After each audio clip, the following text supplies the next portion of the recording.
Now, we were talking earlier, one thing I've been pressing for the last 3-4 years is RCS pricing, because the brands need to know how much they're going to pay per message. The carriers need to know how they're going to make money off this, and the aggregate, everybody in the ecosystem.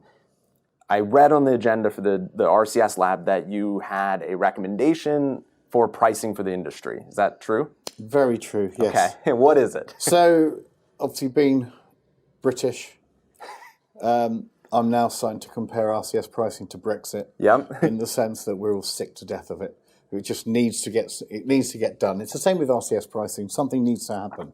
Okay. So in all our conversations with industry, with operators, with brands, we've got quite a clear view of what would be acceptable. And so before you go into that, why hasn't it happened?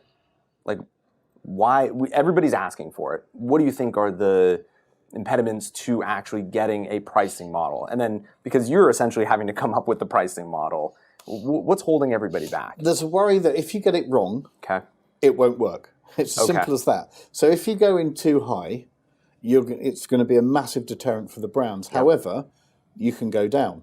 The fear is whatever price is set, you can't go up. Oh, even though you could say from an industry perspective, you could say if you're an aggregator to a client, this is just a launch price. Yes. Just to see how effective it is. We'll run it for 6 months and then we'll come back and we'll tell you actually it could be X amount more.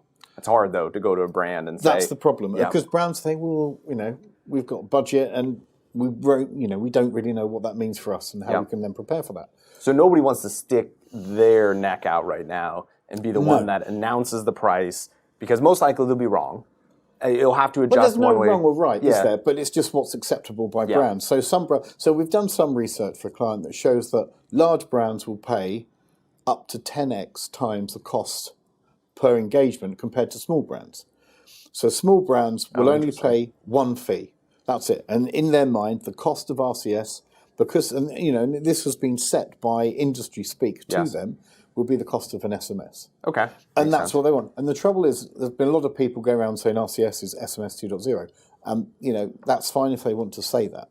So for the small brands, they're essentially saying it feels like an SMS, even though maybe it has a little richer kind of content. Makes no difference to a brand. It's just a message. It's a message. That's it. Okay. Even though, we can go around in the industry, it's so rich. The best thing. You've got carousels. It is amazing. It's a message. That's ultimately what it is. Small brands think that. So small brands will just say, actually, I've been told it's an SMS upgrade.